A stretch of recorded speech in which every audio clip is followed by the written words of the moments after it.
Hello guys, welcome to my channel Lucid Fanfic, and if you're new here, don't forget to hit that subscribe button and turn on notifications so you never miss out on our latest videos. So be sure to stick around until the end. And let's get started. A week passed, and the sports festival is underway as Izuku made a giant mirror that worked as a TV, but better as he can manipulate it to follow an individual or more as his subordinates were present and ready for individuals that catch their eye. All right, all that is left to do is wait and see who will join my kingdom, said Izuku. Just then his mother arrived. Oh, Izuku, is it about to start? Asked Inko. Yeah, just about, said Izuku as he looked at his mother, who brought out a bunch of food and had Death Knight carrying it all. Mom, what all this? Asked Izuku. I thought you all would get hungry, so I shouldn't have prepared all of this, said Inko with a smile. So where is Dad? Said Izuku as a Death Knight brought a huge table for all the food. Oh, he is training at the moment, but he said he would be here when he is done, said Inko. I can probably guess why he is training, said Izuku as he remembered the promise he made with his dad. Just then the sports festival began. Here we go, said Izuku as he got a plate of katsudon and started to eat. I am skipping the obstacle race and the cavalry battle. So far this is better than I could ever ask for, said Izuku as he and his subordinates found a load of potential to recruit. I couldn't agree more, Izuku-sama, said Demiurge. Now let us see their potential, shall we? Said Izuku as they watched the first match, which was Izumi versus Shino. Well, that's a bummer. I thought for sure she would lose, said Shaltier as she drank a glass full of vital fluid. Demiurge smiled at this. Izuku-sama, I choose Shino to join, said Demiurge. Very well, I'll see what I can do, said Izuku as he watched more of the matches. Still, who were those people, thought Izuku. They watched the other two matches, which were Todoroki versus Shiro and Kaminari versus Shinozaki, but were unimpressed by the results as Todoroki and Shinozaki won their matches. Next was May Hatsume versus Iida. So she used him to promote her inventions. Interesting, said Izuku with a smile on his face as Kirobe and Kaijin were intrigued by the inventions they saw. I think her talent can be better used here, said Kaijin. Exactly what I was thinking. She would be a valuable asset, said Izuku. Next was Ishido versus Aoyama. I want to kill that great midget, said Shuna. In due time, Shuna, said Izuku, so she can create acid from anywhere on her body, said Kokutis. Another one for the list, said Rigard as he had a list of people to recruit. Next was Tokoyami versus Momo. It seems we have found a gem within the bunch, said Demiurge. I agree, a person that can make any material is astonishing, said Izuku as he made a priority to recruit her. Even in the face of defeat, she stood her ground to the end. Her determination to move forward is commendable, said Kokutis. If I had to guess, her quirk allows her to manipulate the weight of object. She could be useful, said Izuku. Next was Todoroki versus Iida. So close that Iida is most intriguing. He knew a long-term battle would be inefficient, so he decided to end it as quickly as he can, said Benimaru. He'll be a tough one to convince, that's his for sure, said Izuku. Just the Sui went to Izuku. Pardon me for the interruption, Izuku-sama, said Sui. No worries, Sui. What is it? Said Izuku. One of my body doubles was patrolling the city when a hero was attacked by a person known as the hero killer, said Sui. Why would that interest me? Asked Izuku. Well, it just so happens to be the turbo hero Ingenium, and his brother is Tenya Iida, said Sui as Izuku was smiling at what he heard. Thank you for letting me know, Sui. I gladly appreciate it, said Izuku as Sui nodded. All right, I think that is enough. The other matches don't interest me, said Izuku as he made the giant mirror disappear. He then looked at Inko. Hey, Mom, can you get Hatsume already on it, sweetie? Said Inko as she was on her phone with her company. All right, then the rest of you continue with your day, said Izuku as they bowed. Yes, Izuku-sama, said his subordinates. Izuku, do you have a moment? The four of us would like to talk with you, said Shuna. Sure, let's speak in a more secluded spot, said Izuku as they teleported to his room. So what do you guys want to talk about? Asked Izuku after much thought. The four of us agreed that if you wish to add more girl for your pleasure, we wouldn't mind, said Shuna as Izuku was stunned. Wait, what do you mean more girls? Said Izuku. Well, a man of your stature would have multiple women as concubines, said Albedo. Well, it's true that kings had multiple wives, but there is nothing to argue about. There will be more women after you, and we have no problem, said Shaltiro. But there is one thing, said Shuna as she and the others had an ominous aura around them. What is it? Asked Izuku. We're the first ones to have your children, said all four of them. Yeah, anyways, I'm going for a stroll, So see you guys later, said Izuku as he teleported somewhere in Marfusa. Okay, that was something, said Izuku as he put on a disguise so nobody would recognize him as he was walking through the city. He then was passing an alleyway when he heard a sound of a man screaming, so he decided to see what was going on. When he entered the alleyway, he saw a teenage boy about his age dead on the floor and another person bleeding. When the other person saw Izuku, they went and charged at him, which he evaded. I guess I have to play with you, said Izuku, as he removed his disguise and charged at the person as they fought.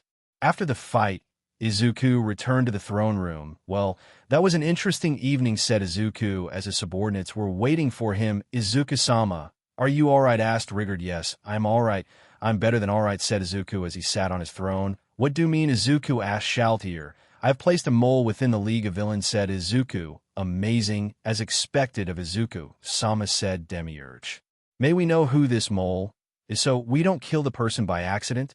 Asked Mayor. Of course you can come in now, said Izuku, as a person opened the door to the throne room. Say hello to our mole, said Izuku with a smile. It's a pleasure to be working with you all, said the person.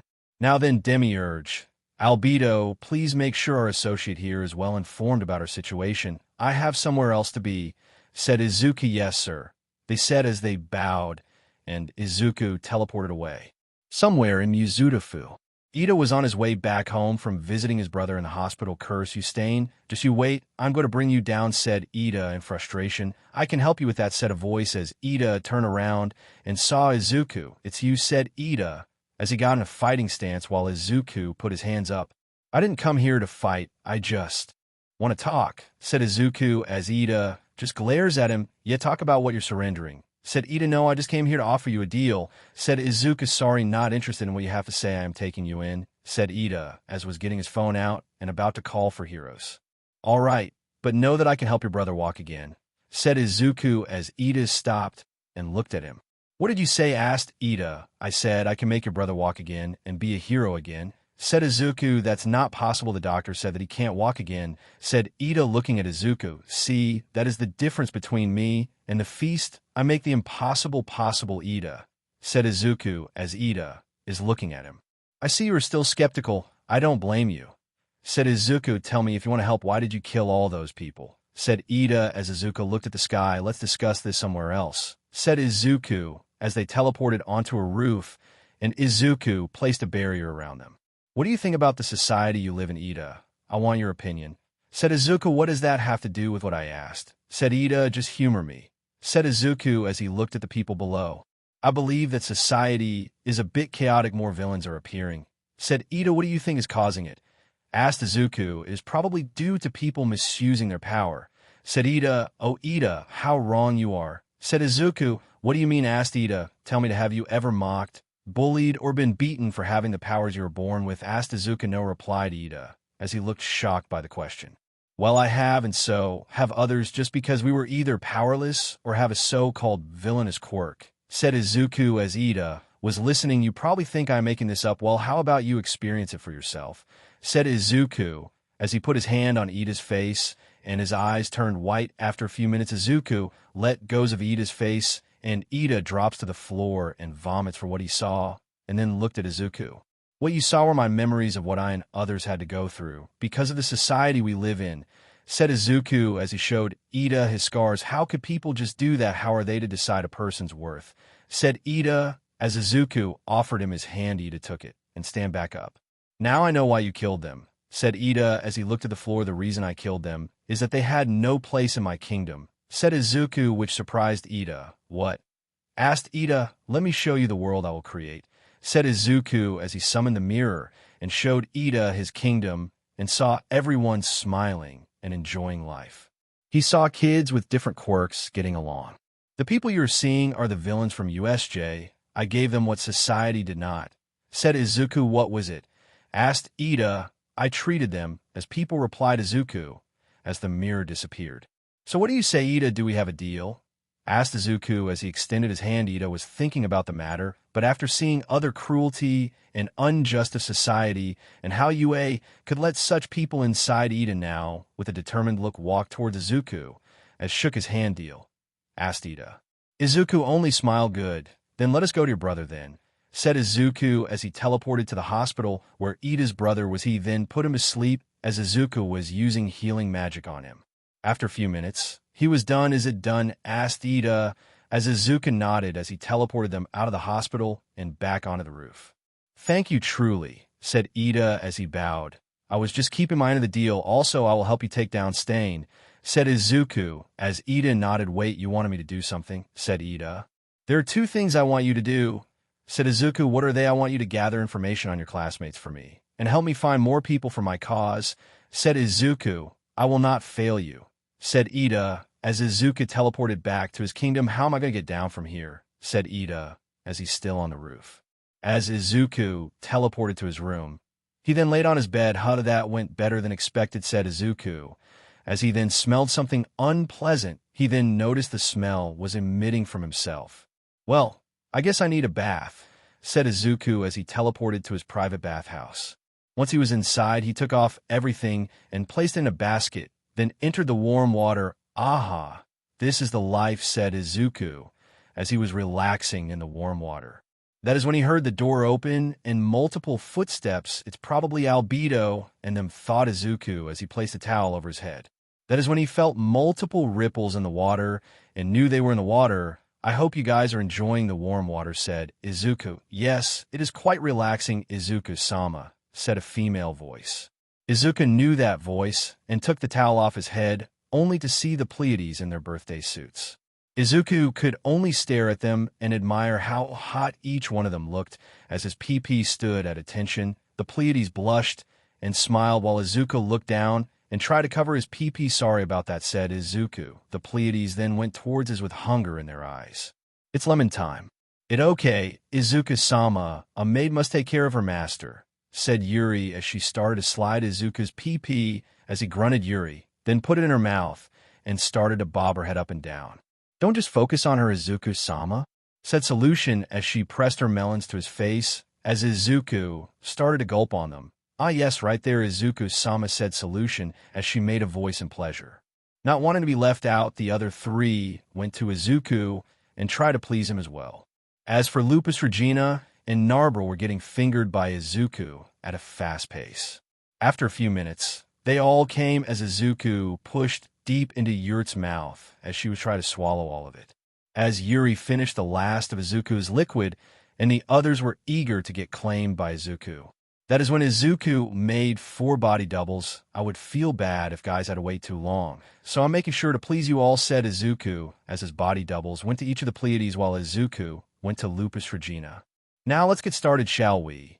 Said Izuku as he embraced Lupus Regina and started to touch her rear as she wrapped her arms around his head. While Izuku was busy with her, one of his body doubles positioned his PP on Solution's entrance as she lay on the floor. The body double started pushing her. This feels so good, said Solution as she was in pure bliss. Dumi, yelled Solution as she was close to her peak as the body double started doing it faster in her, causing her to be lost in pleasure. So good, said Solution as the body double disappeared. As for Yuri, the body double was laying on the floor as she positioned herself as she slammed down on the body double's PP, causing her to make a voice. Then the body double grabbed her hips and started going faster as Yuri was lost in pleasure. The body doubled, then fondled her chest, causing her more pleasure. Yes, use me more, as she wanted this feeling to last. After some time has passed, they were both nearing their peak. Ah yes, screamed Yuri as the body double finished releasing inside of her. Yuri was unable to respond from the pleasure she felt. I apologize that my body is not developed like the others, said Delta in a sad voice. It doesn't matter to me because you're all unique in your way, said Izuku as he embraced Delta and started to push her against the bathhouse wall. Turn around, said the body double, as she did what she was told as he aligned him to her entrance before slowly entering it. Once his entire PP entered her, he started to push into at a steady pace. Faster, please go faster, said Delta. Ah yes, make me yours, said Delta. After another hour, they were both ready to release as the body double did one last push as he released it inside of her as her eye rolled back and her tongue hanged out. Before the body double disappeared, he made sure she was laying down on the floor. The only two that were left were Narbril and Lupus Regina. Let's get started, shall we, said the body double. Soon the body double started to fondle Narbril's melons, as well as embrace her. The body double then lifted her by her thighs and aligned himself to her entrance before slamming her down. Soon the body double started to push into her as fast and rough as he could. Narbril was acting like crazy, as she had never experienced such pleasure before, as her melons bouncing up and down. The body double decided to give her more pleasure as he started to gulp on them as she screamed.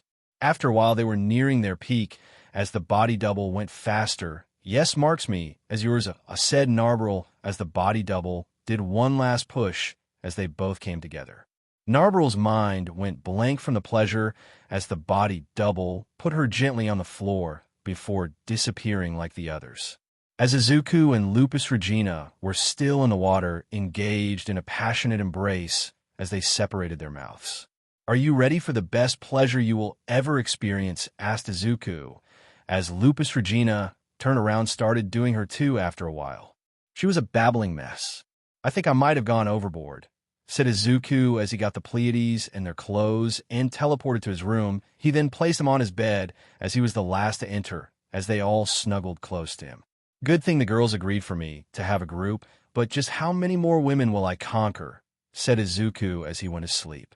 As Izuku was waking up, he felt a familiar sensation on his PP. He opened his eyes and saw Lupus Regina gulping his PP as he grunted, releasing inside her mouth as she swallowed it all. "Good morning, master," said Lupus Regina as Izuku got up and noticed that she was the only one with him. "If you're looking for the others, they left early to prepare breakfast. I stayed to take care of your delicious problem," said Lupus Regina as they got up from the bed and started to put on their clothes. As Izuku looked at her, she then teased him a bit by slowly putting in her stockings while showing him her rear. After they were done, they then went to the dining room where his parents and others were waiting for him.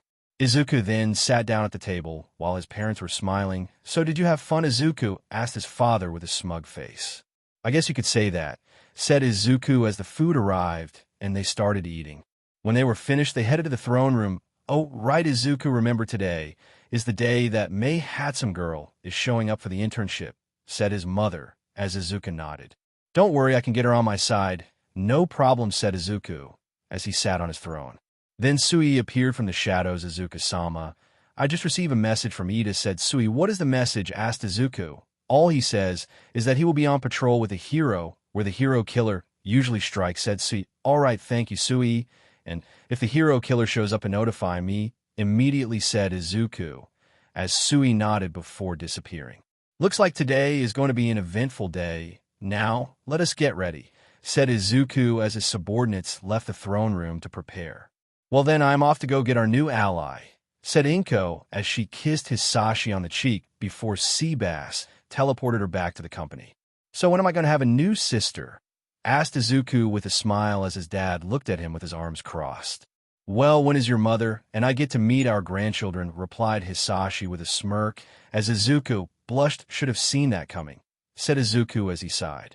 Meanwhile, with Inko, Seabass teleported Inko close to her company away from prying eyes. "Thank you very much, Seabass," said Inko as Seabass bowed to her. "You are too kind, Lady Inko. I was just doing the task I was given," said Seabass as Inko smiled. "I am so glad that Izuku has people like in his life," said Inko as she and Seabass were walking to her company. Ms. Inko, welcome back. Did you enjoy yourself?" asked the receptionist as she looked at Seabass. "Oh, no need to worry. I hired him recently," said Inko as they made their way to her office. "Oh, before I forget, when Hatsume arrives, please show her to my office," said Inko as the receptionist nodded as they left. After a few hours had passed, the receptionist then called Inko, letting her know that Hatsume was heading toward her. They heard a knock on the door. "Enter," said Inko as May entered her office. "It's a pleasure to meet you. I hope I can live up to your expectations," said May as she bowed. "Seabass, could you bring us some tea, please?" asked Inko as Seabass bowed before he left the office. "Please sit," said Inko as she gestured to the chair in front of her. May then sat down and faced her. "May I ask you something?" asked May as Inko nodded. "Why did you pick me when there were others who could do a better job?" asked May. "To be honest, a certain someone is quite interested in your inventions and is hoping you could work with them to achieve something great," said Inko as Seabass came back with tea and handed a cup to May. So when do I get to meet this person? Asked May as she drank her tea. Oh, don't worry, you will meet him soon enough, said Inko as her vision started to get blurry, then her world went dark. Well, that was easier than expected, said Inko as she called all of her employees and told them to go home, while Seabass carried May as all three of them then teleported to Izuku's kingdom. They teleported to the solar, where Izuku was waiting while drinking some tea. Hey, Mom, did you bring her? Asked Izuku as he put the tea down. Yep, Seabass, please put her on the couch, please, said Inko as Seabass did as he was told. Is that all you needed, sweetie? Said Inko as Izuku nodded before they left. Then May started to wake up. She checked her surroundings and noticed everything was different. That is when she saw Izuku sitting in front of her. Hello, May Hatsume, let's have a chat, shall we? I think that what I am proposing would benefit us both, said Izuku with a smile. What do you mean? Asked May as she was cautious looking at him. Let me ask you something. What is the goal you are hoping to achieve? Asked Izuku. My goal is to help people in need with my babies and help heroes save more people with them, said May. That is a very noble goal you have, but I am afraid that you are on the wrong side for your goal to come true, said Izuku. What do you mean? Asked May. What I mean is that your talents are wasted on egotistical, loving money, self-centered heroes, said Izuku as he took a sip of his tea. Why would I listen to anything you say? I saw what you did to those people on the news. You are a murderer and crazy if you think I will join you, said May. Izuku sighed. Did you ever wonder why I did that? Said Izuku as he put the tea down. No, but what difference does it make? Asked May. Oh, it makes a big difference. You see, what I did was justified and necessary, said Izuku. How is killing people justified and necessary? Asked May. Tell me, have you ever been bullied, beaten, humiliated by people just because you were different from them? Asked Izuku. No, I can't say that I have, said May. Do you want to see the truth? Said Izuku as May was hesitant, but then nodded her head as Izuku then placed his hand on her head as her eyes turned white as Izuku was showing her how cruel the world they live in is. After a couple of minutes, he removed his hand from her head as she was on her knees panting. Now, do you see why I disposed of them? Said Izuku as he kneeled and offered her his hand. May took it, and he helped her get up. If you're still not convinced, then I shall show you more, prof, said Izuku. No, I believe you. It is just hard to wrap my head around what I just saw, said May as she sat down on the sofa. I knew our society had a few problems, but that was just horrible, said May. I know, and that is why I am going to change the world so that nobody will have to suffer as I did, said Izuku as he went toward the window and looked at his kingdom. But for me to do that, I need people like you, said Izuku as he glanced at May, who looked at him. Tell me, do they treat you like the others? Asked Izuku as May then remembered her days in UA and how everyone distanced themselves. They even soundproofed the rooms all because she tried to make support items to help people. She then looked down as a tear landed on the floor. Izuku then went to her and gave her a hug, which was unexpected for May, but accepted. They're better, asked Izuku as May nodded. All right, follow me, said Izuku as he opened the door. Where are we going? Asked May, to which Izuku smiled. I'm going to show you what my new world will look like, said Izuku as they made their way outside of the castle, and she was stunned by how amazing everything looked. You haven't seen anything yet, said Izuku as he showed her everything his kingdom had to offer and told her about people living in his kingdom. May never knew this kind of place would exist where people would know true peace and prosperity. So what do you think of the new world I wish to make? Said Izuku as they decided to sit down on a nearby bench. I am sorry for my actions earlier. So May, it's fine why you acted the way you did. Most would have done the same, said Izuku. May then looked around her and smiled at everyone's faces. They were truly happy. If I were to join your kingdom, what role would I play in it? Asked May as Izuku had a smile on his face. That's easy. You would be in a new department I'm going to develop where we would use the inventions to keep this kingdom safe from those that would bring destruction upon my people, and you can make and do whatever you like where the only limit is your imagination, said Izuku. But before you give me your answer, I have two individuals who are waiting to meet you. Follow me, said Izuku, as they made their way to the other side of the kingdom. As they were closer to their destination, May heard a familiar sound. I heard that sound before, said May as they arrived at a smithy as Izuku opened the door. Hey, Kaijin. Kirobe, she is here, said Izuku. May was shocked to see who wanted to see her, as she only heard about them in fairy tales, and stories standing right before her was a dwarf who was famous for their incredible when it comes to their crafts, and an oni who was a blacksmith, which is rare for their filament in their work. "Oh, you must be May Hatsume. It's a pleasure to meet you," said Kaijin as he removed his goggles. May was still in shock. "May, hello," said Izuku as he waved his hand to her face. He then clapped his hand, snapping her out of it. "Oh yes, it's a pleasure to meet you," as well said May as she bowed to them. "There is no need to bow," said Kirobe. "Yeah, he is right, there is no need for that. After all, we were the ones who asked for you in the first place," said Kaijin. "Wait, you asked for me?" asked May as she was starting to freak out. "Yes, we were intrigued by your inventions for the sports festival, and you were hoping that you would be able to share some ideas with us," said Kirobe. "Yes, I would love to, and can you guys tell me about your babies?" said May as the three were confused by what she said. "What do you mean by babies?" asked Izuku. "Oh, what's what I call my invention since I'm given it life," said May. All three of them replied. "So May would say, would you like to join my kingdom?" asked Izuku, as May turned to him instantly and bowed. "Yes, I would be more than delighted to join your kingdom," said May. "Glad to hear it. Welcome aboard, May," said Izuku, as May stood up. "Now, come along, we have much to discuss," said Izuku as they left. As they were making their way back to the castle, May saw a kid who looked like he could be Aizawa's son talking to a man wearing an orange business suit with a metal spiky tail. "I wasn't the only one you were looking for to join your kingdom, was I?"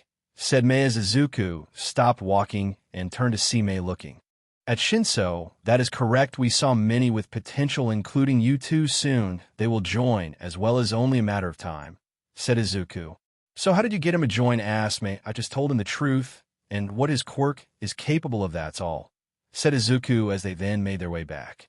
They then arrived back where they were. "I have another question," said May. "What is your question?" asked Izuku. "Do you want to go back to UA when the internship is over, or do you want me to stay?" asked May as then had his hand resting on his chin.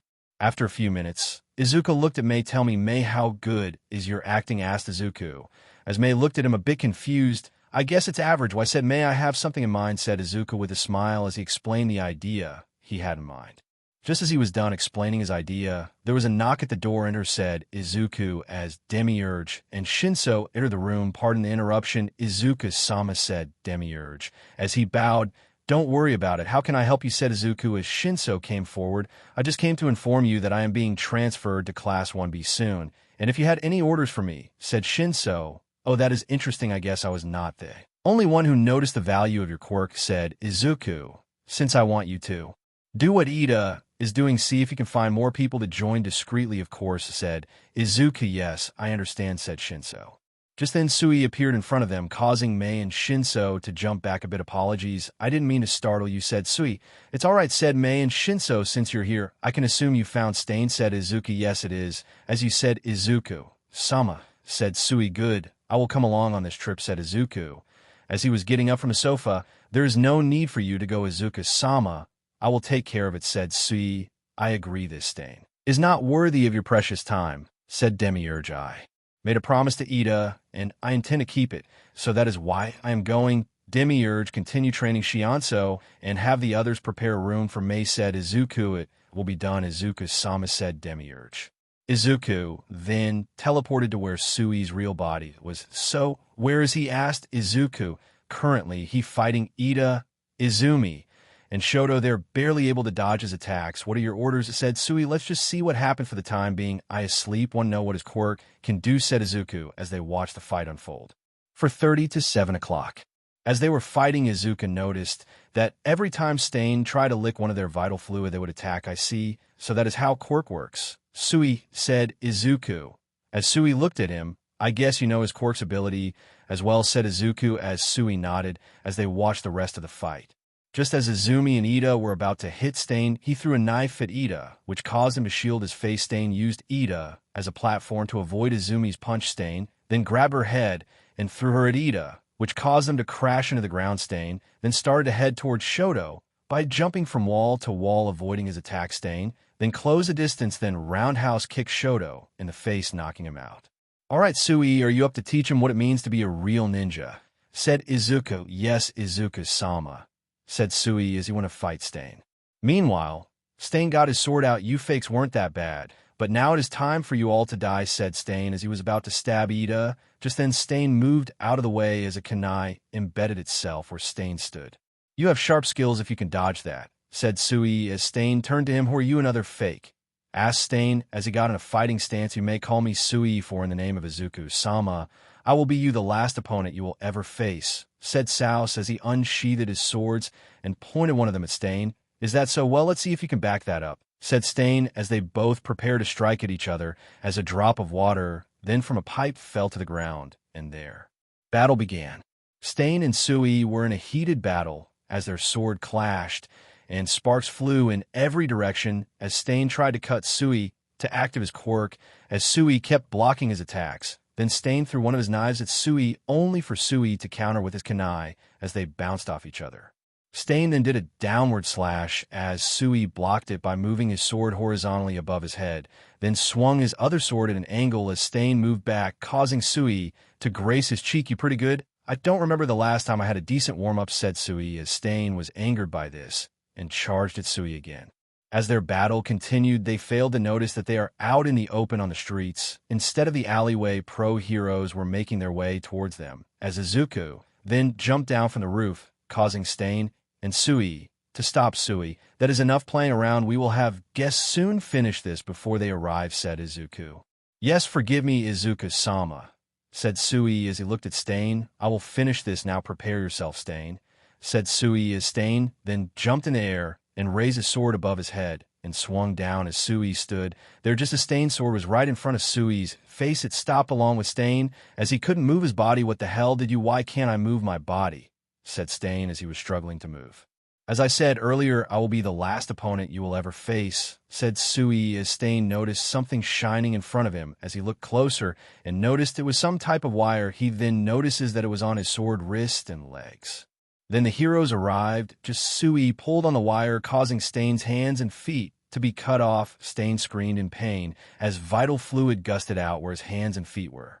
That is when Sui lifted Stain using his thread, and Izuku used fire to cauterize the wound. Don't worry, you're not going to die just yet, said Izuku, as everyone heard Stain scream in agony. Let's go, Sui, we are done here, said Izuku as grabbed Stain by his hair. Hold it right there. Izuku, you are under arrest, said Endeavor as he took a step forward, and Izuku released his murderous intent, causing everyone to stop in their track and were having trouble breathing. Unfortunately, a gray Nomu with wings didn't stop as it swiped down and tried to grab Stain, only for Izuku to summon his sword. As soon as the Nomu was close enough, Izuku decapitated it as its head rolled on the ground and its body crashed into the earth. Izuku then looked at a certain roof, glaring at Shigaraki and Kirojiri, who were scared and teleported out of there. Izuku then looked at the heroes and turned off his murderous intent, and the heroes were on the floor, breathing heavily. Weakling, said Izuku. As he was about to leave, Gran Torino used all the energy he had just to talk. Why are you doing this? What do you hope to achieve? Asked Gran Torino, as Izuku turned to look at him. I want to create a world where there will be no more sadness, no more hatred, a world where one can be themselves and not be judged by others, said Izuku. Then why all needless killing? If you wanted that to happen, why not become a hero? Asked Gran Torino. Even if I did nothing, would change, people I like would still suffer, said Izuku. As they were shocked. What do you mean? Asked Gran Torino. I have seen the truth of society, how they favor the people with power and treat those without it like garbage, and I am sick of it. Heroes nowadays only want fame and fortune. The only reason why they save people is to be even more popular, said Izuku in disgust. When I got this power, I decided to create a place where true peace will last. What heroes currently have is temporary, because once All Might is gone, everything will start to collapse like a house of cards, said Izuku. Also, you call it meaningless killing, I call it justice, said Izuku. How can you call killing justice? Asked Endeavor. Your systems are flawed. Rapists, murderers, abusers, all of them are alive. Where's the closure for the families they hurt and made suffer? To me, that is not justice, it's a joke, said Izuku, as everyone could hear the anger in his voice. Then what about the villains in USJ? How come some of them lived? Asked Gran Torino. That is because some of them didn't have a choice because of the way society is today. I gave them a choice to become something more than villains. I gave them a chance to become people who would know peace and equality, said Izuku, as the heroes were speechless. Soon the time will come when you all will have to decide, said Izuku. Decide what? Ask Gran Torino where you be when history changes. Will you be the one who changes it? Or will you be like ashes in the wind, forgot, not even worth remembering? I can't wait to see which of you will choose correctly, said Izuku as he opened a gate and left. After Izuku left, all the heroes could move again, but be still shaken by Izuku's murderous intent. How can someone like that exist? Said a random hero who soiled his costume. I don't know, but luckily he was after Stain, said a female hero as the rest of them got off the ground and on their feet. One of the heroes went to check the alleyway Izuku, and the others probably came from Hey. I found 4 people over here, said the random hero as the others went to check on them. Shoto yelled Endeavor as he went to check on his son as the heroes checked the others. Luckily, they are unconscious, but we should get them to a hospital just to make sure, said Gran Torino as Endeavor nodded. Strange. Why did Izuku let them be? He could have easily killed them, thought Gran Torino as the heroes carried them to the nearest hospital, unaware that the whole incident was recorded by a traffic camera. Meanwhile, at Izuku's castle, the gate Izuku made led to the throne room as Izuku and Sui stepped out. Well, that's one way to spend a night, said Izuku. Izuku-sama, what should we do with this, said Sui, who was holding Stain by his hair for now. Put him in a cell. I will retrieve later on, said Izuku, as Sui nodded before leaving the throne room. After an hour has passed, Sui appeared kneeling in front of Izuku. What is it, Sui asked Izuku. Izuku-sama, I have spotted Iida walking down toward his residence, likely on his way to see his brother, said Sui. Good, thank you for telling me, said Izuku, as he got off his throne and opened a gate. Meanwhile, Iida was released from the hospital after being scolded for going after Stain. He was on his way to visit his brother, who was home after the doctors were shocked to find out he was completely fine and the injuries he received were all healed. They were all baffled, but they said that he should take some time to rest before going back to do hero work. He continued to walk. He suddenly disappeared, not leaving any trace. Iida then found himself on top of a roof. Hello, Iida. It's been a while, hasn't it, said Izuku as he and Sui were on a water tower while looking down at Iida. Yes, it has, said Iida as Izuku and Sui went down to meet him. I am sorry for going after Stain by myself, even though you told me you said you would help me, said Iida as he bowed to him. Don't worry about it. I understand you were just trying to get justice for your brother, said Izuku as Iida stopped bowing and looked at Izuku. I have something for you, said Izuku, as Sui nodded before disappearing and reappearing with Stain. Iida was surprised to see Stain in the state he was in. By your reaction, I can only assume that the heroes didn't tell I took Stain, said Izuku. And no, they said that he escaped and are looking for him, said Iida as he clenched. Just then they heard Stain grunted. Well, look who is awake, said Izuku as Stain looked up and saw the 3 of them. So this is to be my fate? You brought me to this fake for what reason? Asked Stain. Simple, I had a promise to keep, and I always keep my promises. He is all your Iida, said Izuku as he stepped away. Iida got in front of Stain and started to punch him in the body, then his face. This is what you get for hurting my brother, said Iida as he continued to beat down on Stain. After a while, Iida stopped and Stain was bleeding from his mouth and nose and had multiple bruises. You deserve this, and more for what you did to my brother and so many others who are you to decide that they should die, said Iida. They are all fakes, for there is only one true hero, and that is All Might, said Stain, only for Izuku to start laughing. What's so funny, asked Stain. Haha, I was laughing at how stupid you truly are, for All Might is no hero, and your goal, to create a society of true heroes by killing all the fake heroes. Truly you are a fool, said Izuku as he walked towards him. Here, let me show you what your true hero is, said Izuku as he touched Stain's head and showed him what All Might did along with what other heroes did. As well, once he was done, he let go of Stain's head. No, that can't be. If what you showed me is true, then that means Stain tried to finish his sentence. It means your goal was waste of time from the start and wasted your life, said Iida as he still had anger in his eyes. Izuku then got out Stain's broken sword, which now is the length of a small knife, and handed it to Iida. Iida then took the broken sword and walked to Stain. This is for all the people you murdered and for my brother, for Izuku and the world do not need you, said Iida as he slit Stain's throat and watched as Stain slowly dying. So how do you feel now, Iida? Asked Izuku, satisfied. Thank you. Also, what are you going to do with the body? Asked Iida. I think I'll make it into a death knight. Can't have too many, said Izuku. I also have some news as well, Izuku, Said Iida. Yes, what is asked Izuku after the internship, I'll be headed to island. Said Iida as Izuku nodded. If there is anything that would interest me, let me know immediately. Said Izuku. Of course, Izuku. Said Iida. Good, we'll enjoy your night, Iida, till we meet again. Said Izuku as he and Sui left and took the body of Stain, leaving Iida on the roof again. As Izuku exited the gate and then sat on his throne as Cheyenne, Shuna, Albedo, and Shaltir entered the throne room. Izuku smiled. How have you guys been? Asked Izuku as he got up and kissed them all on the cheek. We've been good, a bit busy though. Said Shuna. Don't overwork yourselves, okay? Said Izuku as they smiled at how worried he is about them. Don't worry, we won't, said Cheyenne. So how did your evening turn out?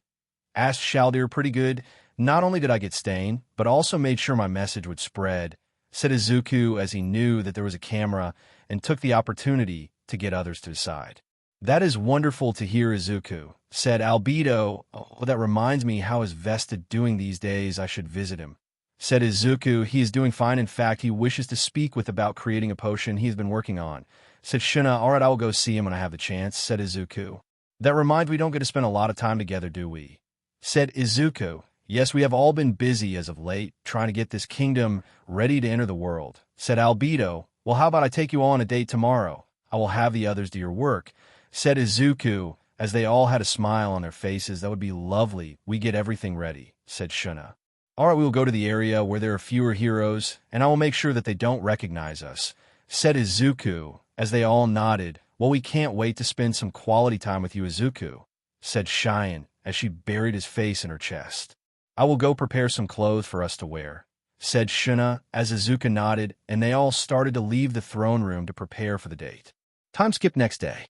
Izuku was getting ready for his date today, with Albedo, Shuna, Shaltir, and Albedo. As Izuku put on his outfit, he opened the door and walked towards the throne room, where he sees all four of them, and he was amazed by how stunning they looked. Why, you four look incredible, said Izuku as he looked at them. Without the umbrella. This is what Shuna is wearing. This is what Cheyenne wears. Why, thank you, Izuku, you look dashing as well, said Shuna, as the others agreed. Thanks, I thought it was too simple, said Izuku as he scratched the back of his head. All right, before we head out, let me do this, said Izuku as he cast a spell that changed their appearance completely. All right, let's enjoy our date, said Izuku as they all left the throne room. They soon arrived at their destination. All right, let's go have some fun, said Izuku as they agreed and set out. The first stop was at a cafe. Since they didn't have any breakfast after they were done eating, they went to look around and see what they could find. They went to the movies and saw Minions: The Rise of Gru, and they were laughing through the entire movie. After that, they went to the arcade, and Izuku fought them how to play. Unfortunately, Cheyenne used a bit too much force and destroyed the whack a whole game. Luckily, Izuku restored it before anybody would notice. They were passing by a street, and a group of 4 thugs surrounded them. Can we help you? Asked Izuku, even though he knew where this was going. As the leader of the group stepped forward. You can make him angry and leave these fine women to us. They need real men. Not a kid, said the leader as he looked at Cheyenne and licked his lips. 3, said Izuku. What? Asked the leader. I am giving you all till the count of 3 to leave before I kill you all, said Izuku. 1 hectare. You seriously, that would work here is what is going to happen, punk, said the leader as he close to Izuku. 2, first, we're going to beat the hell out of you. Then we're going to make you watch as we make these women about play. 3, and with that, Izuku pushed his hand forward, piercing the leader's chest, and ripped out his beating heart. Izuku then brought out his sword and decapitated one of the gang members. Izuku then used steel thread and tangled another member before pulling the sting. As the member was cut to ribbons, the last gang member was now on the floor. No, wait, please spare me, begged the last gang member, as Izuku walked up to him and raised his sword. I gave all chance to run, now you pay the price, said Izuku, as moved his sword so the blade faced the last gang member and stabbed through his head as Izuku for his foot on the corpse to get his sword out of its skull before moving it to the side rapidly as the vital fluid that was on the blade was now on the cement ground. The girls watched as Izuku disposed of the trash and were a bit turned on. Then, as Izuku made his sword disappear, he looked at them. Sorry for the wait. Let's get going, shall we, said Izuku with a smile as they continued their date without any more interruptions. As they continued their date, they passed by another alleyway. A girl with white hair and a horn on the right side of her head grabbed a hold of Izuku's foot. Please help me, said the girl as she was shaking in fear. Izuku was startled at first, but then kneeled to her level. "Hey, what's wrong?" said Izuku in a worried voice. Izuku then decided to check her memories to see what was the problem, but once he did, what he saw angered him to the core as his energy started to raise. "Eri, what did I tell you about wandering by yourself? Come on, let's go home," said Overhaul as he emerged from the shadows. "Are you her father?" asked Izuku with his hair covering his eyes. "Yes, sorry for the trouble she might have caused you. Come, Eri, let us go," said Overhaul as he started to remove his glove, and Eri's eyes widened. She then tried to go to Overhaul, only for Izuku to grab her hand and threw her to Shuna, who caught her. The five of them looked at Izuku. "Take her to the castle now," said Izuku in a low voice, but Shine tried to talk only to see Izuku's eyes filled with pure rage. "I said now," yelled Izuku as they nodded before opening a gate they went through. Overhaul then removed his gloves, then touched the floor, turning the ground into spikes. It headed towards Izuku as he simply walked towards where Overhaul is standing. The spike then pierced Izuku's body. "Foolish whelp, now I have to find out where those other people went and get back my cure," said Overhaul as he started to walk away. "Where do you think you're going?" said a voice behind him as Overhaul turned around and saw Izuku walking through the spike like nothing, and the holes were on his body were shrinking. "What in the world are you?" asked Overhaul as he started to back up. "Oh, that's right here. Maybe this will jog your memory," said Izuku as dispelled the disguise, and Overhaul's no, it was at this moment he messed up. "What the matter, Overhaul? Looks like you saw a ghost," said Izuku as he continued to walk towards him. Overhaul takes a step back as Izuku took one forward. "Oh no, how can I get out of this? I know if I can time it just right." ICA Overhaul was interrupted as Izuku punched him in the face at a fast speed, and Overhaul was sent flying into a building. Izuku then ran after him as he jumped into the building through the hole and saw Overhaul on the floor with his head bleeding. As Overhaul put his hand on his head and saw his bleeding, this angered him. "You monster, you're going." Overhaul tried to look at Izuku, while talking only for Izuku to grab Overhaul's face and slammed it to the ground. "You talk too much," said Izuku as the building started to collapse on itself due to the force. Soon heroes were dispatched to the area. When they arrived, they saw a dome of earth within the rubble. As they were approaching it, the dome shattered, and Overhaul came crawling out. "Oh no, I have to get out of here," thought Overhaul as he was repairing his body. Just then, Izuku emerged from the rubble and was walking toward "Hold it right there, Izuku Midoriya. You are under arrest." A hero tried to speak only for Izuku to look at them with his eyes still full of rage. "Don't even think about interfering, you spectators. Should just watch like you were supposed to," said Izuku as released his killing intent, and they all fell to the ground, and Izuku continued to walk towards Overhaul. Izuku then slammed Overhaul's head into the ground. "Did I say you could heal yourself?" said Izuku as he lifted him back up by his hair and threw him in the air and kicked his nuts as Overhaul was now on the ground holding his nuts in pain. Izuku then kicked him in the face, causing Overhaul to bleed. Once more, Izuku then stood over him and punched him in the stomach, causing a crate to form under them as Overhaul coughed out, and Izuku kept punching him, going further and further into the ground. Izuku stopped to see a beaten Overhaul with bruises over his body, his clothes torn, and broken bone as some were sticking out. Then Izuku lifted his fist to start the process again. As his fist almost made contact with Overhaul, it was stopped as a yellow force field blocked his punch. Then something punched Izuku in the face, sending him to crash into a building. Izuku then got up and walked out of the building he crashed into and saw the 8 precepts of death along with the rest of the Yakuza.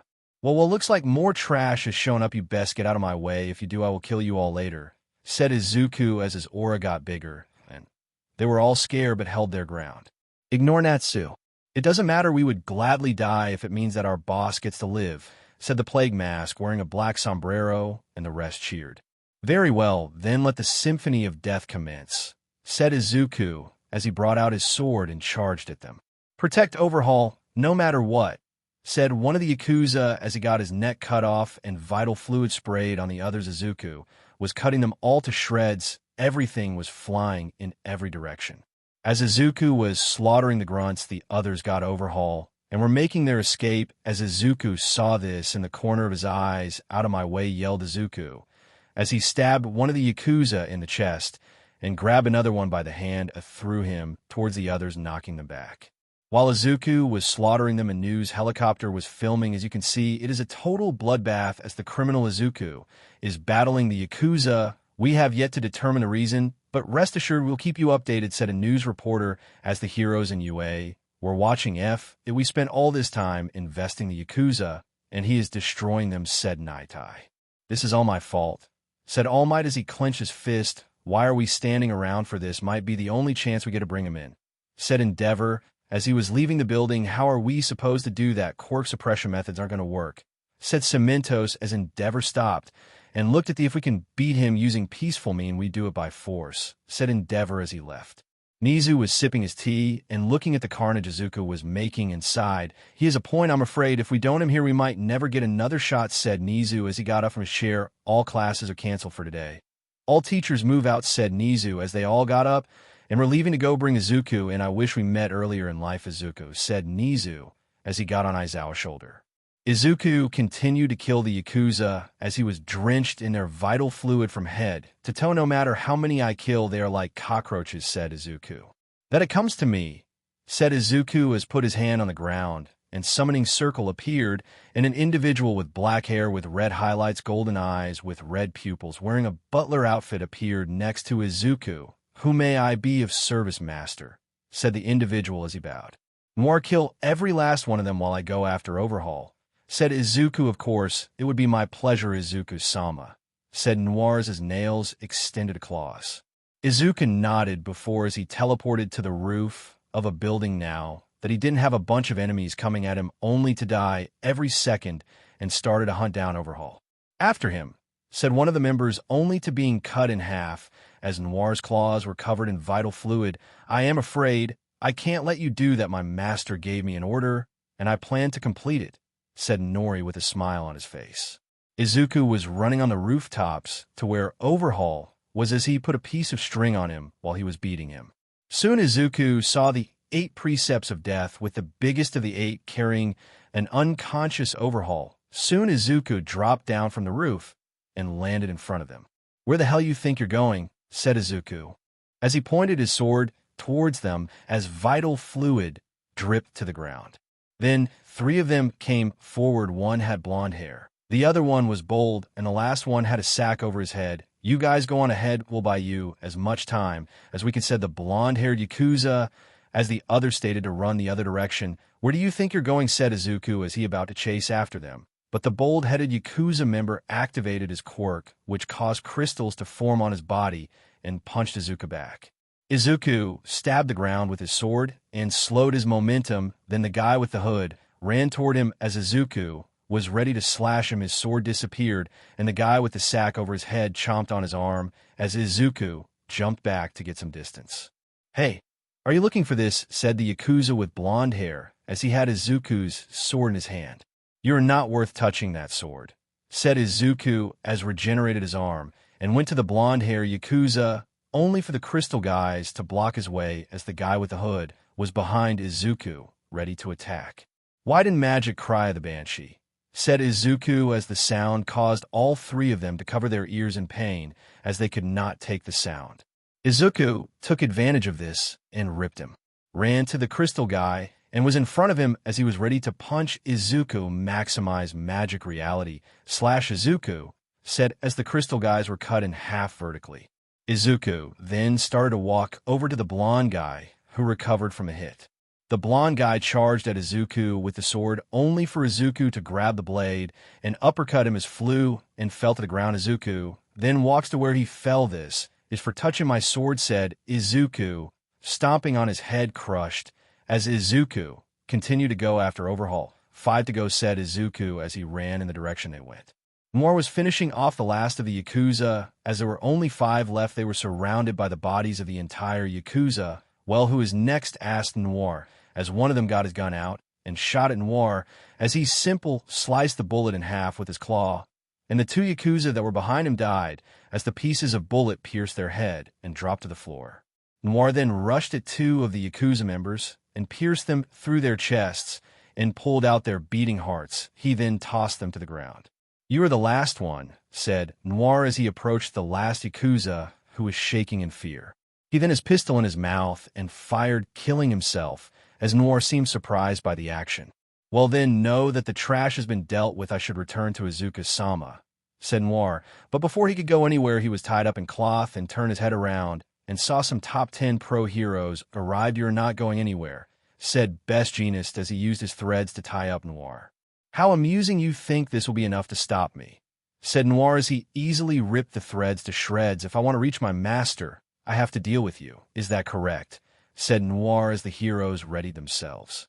"Since I have not received orders to kill you lot, I will use my bare hand. Isn't that wonderful?" said Noir as he charged at them with a smile on his face. Meanwhile, Izuku was on the trail of Overhaul and what was left of his men as he soon had them in his sight's wall of skeletons, said Izuku, as a wall made of skeletons blocked their path.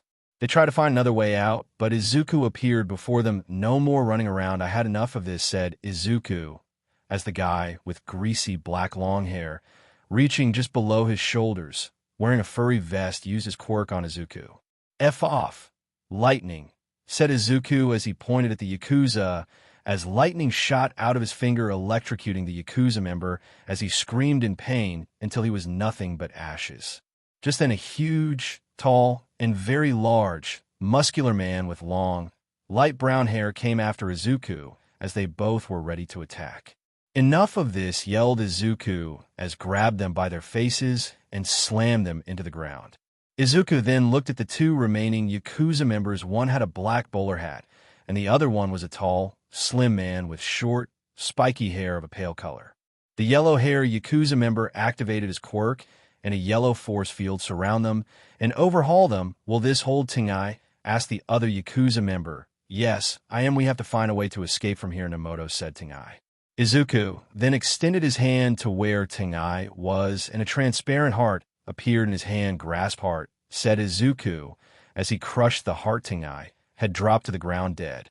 "That just leaves one," said Izuku as he was walking over to Nemoto, as he got his gun out and started to shoot Izuku, but it did nothing as Izuku continued to walk towards him. "Why are you doing this?" Overhaul kept his word. "We did nothing, so why?" said Nemoto as he kept firing his gun until he heard a click when he tried to fire again, and Izuku grabbed him by the neck. "Simple. I'm going this for that little girl who has suffered, who cried herself to sleep, who waited for someone to save her, and now she no longer has to fear her demons," said Izuku as he broke Nemoto's neck and threw the body away. Izuku then saw Overhaul, who was still unconscious, and walked over to him, but before he could, a fireball headed in his direction, and Izuku simply smacked it away. "Not so fast, Izuku," said Endeavor, as All Might was next to him along with the other teachers from UA.